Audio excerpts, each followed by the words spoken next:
नमस्कार बच्चों, हिंदी की कक्षा में आपका स्वागत है। जैसा कि आपको पता है कि हम शब्द विचार के ऊपर अध्ययन कर रहे थे। शब्द विचारों में हमने शब्दों के प्रकार पढ़े कि किस किस प्रकार से हमारे पास में शब्द आए। एक तो उत्पत्ति के आधार पर हम पढ़ चुके थे, है ना, व्युत्पत्ति और रचना के आधार पर हम पढ़ चुके थे। आज हम पढ़ेंगे अर्थ के आधार पर, कि अर्थ के आधार पर, और फिर हम पढ़ेंगे प्रयोग के आधार पर। ठीक है, 4 प्रकार के शब्दों की व्युत्पत्ति हुई थी।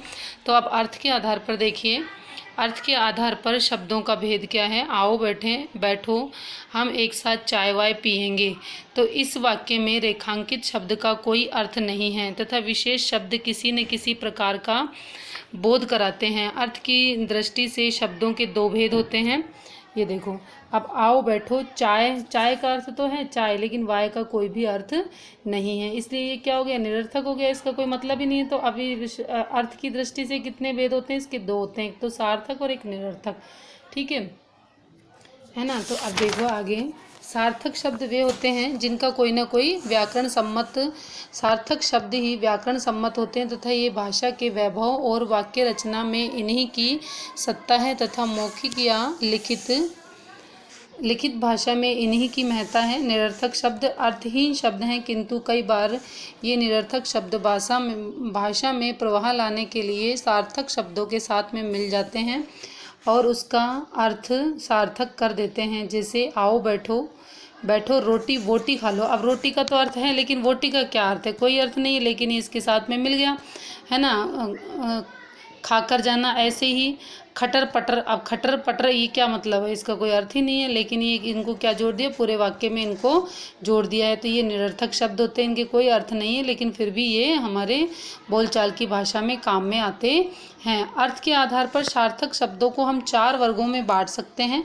अर्थ के आधार पर सार्थक शब्दों को कितने भागों में बांटते हैं, एक तो है सार्थक अर्थ जो होते हैं, एक तो होता है एकार्थी, एक अनेकार्थी, एक विलोम और एक पर्यायवाची। तो इस तरह से प्रश्न बन सकता है, सार्थकता के आधार पर हम शब्दों को कितने भागों में बांटते हैं, 4 भागों में, एकार्थक, अनेकार्थक, विलोम और पर्यायवाची शब्द। अब देखिए, इसके अतिरिक्त 2 अन्य भेद भी हैं। एक तो है श्रुति भिन्नार्थक।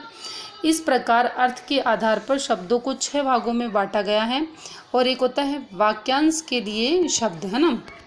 अब देखो, अब अर्थ के आधार पर हम देखेंगे तो जैसे पर्यायवाची है, अनेकार्थी है, वाक्यांश के लिए एक शब्द है ना, विलोम शब्द है, श्रुति सम्मत भिन्नार्थक शब्द हैं, एकार्थक शब्द हैं। तो ये सभी अभी आगे वाले चैप्टर्स में आएंगे, तो हम इनका विस्तार पूर्वक अध्ययन करेंगे। अब देखो, प्रयोग के आधार पर, अब ये चौथा आ गया हमारे पास में, किसके आधार पर, प्रयोग के आधार पर शब्दों का भेद। अब इस आधार पर शब्दों के 2 मुख्य भेद होते हैं, इसके बाद इनके उपभेद भी होंगे। अब कौन कौन से होंगे शब्दों के मुख्य भेद, एक तो विकारी और एक अविकारी। अब विकारी में कौन कौन आएंगे, संज्ञा, सर्वनाम, क्रिया और विशेषण, ये तो होते हैं विकारी।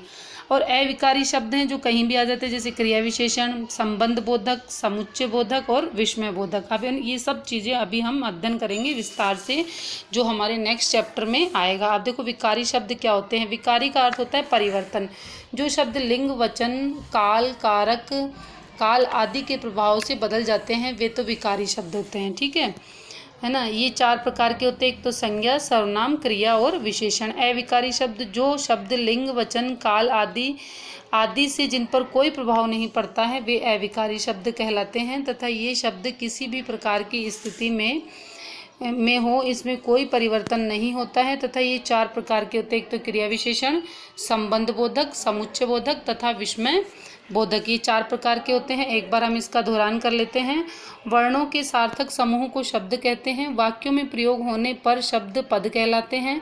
शब्दों का वर्गीकरण 4 आधारों पर किया गया है। 2 मैंने बताया था आपको, स्रोतों के आधार पर, है ना, व्युत्पत्ति के आधार पर या रचना के आधार पर, और एक अर्थ के आधार पर, और एक अपन ने प्रयोग के आधार पर। ठीक है, ऐसे ही उत्पत्ति के आधार पर भी शब्दों के 4 भेद होते हैं, तत्सम, तद्भव, देशज और विदेशी। रचना के आधार पर 3 होते हैं, रूढ़, योग रूढ़ और यौगिक। ऐसे ही अर्थ के आधार पर मुख्य रूप से 2 भेद होते हैं, सार्थक और निरर्थक। सार्थक शब्दों को फिर 6 भागों में बांट दिया, है ना। अब देखो कितना अपने सामने आ रहा है। सार्थक शब्दों को अब हम पढ़ेंगे। एकार्थक शब्द भी हमारे कोर्स में है, पर्यायवाची भी है, अनेकार्थक भी है, विपरीतार्थक भी है और श्रुति भिन्नार्थक शब्द भी हमारे कोर्स में हैं। तो एक दूसरे से सभी रिलेट कर रहे हैं। ऐसे प्रयोग के आधार पर शब्दों के दो भेद हुए, विकारी और अविकारी, जिनमें कोई परिवर्तन नहीं होता किसी भी प्रकार से। लिंग, वचन, काल, कारक आदि का किसी का कोई प्रभाव नहीं पड़ता, वे तो विकारी होते हैं, है ना। और जिन पर प्रभाव पड़ जाता है, जो बदल जाते हैं, वे होते हैं अविकारी शब्द। ठीक है। तो अब ये देखिए, आगे देखिए, विकारी शब्द चार प्रकार के होंगे, संज्ञा, सर्वनाम, क्रिया तथा विशेषण। और अविकारी शब्द भी चार प्रकार के होंगे, क्रिया, विशेषण, संबंध बोधक, समुच्चय बोधक और विस्मय बोधक। और इसके आगे की जो हम जानकारी हैं वो हम आगे लेंगे। अब यदि आपको मेरे द्वारा दी गई इस छोटे से वीडियो में मेरे द्वारा दी गई जानकारी आपको अच्छी लगी तो आप मेरे चैनल को लाइक, शेयर और सब्सक्राइब करें, अपने मित्रों के साथ बांटें। जय हिंद, जय भारत, नमस्कार।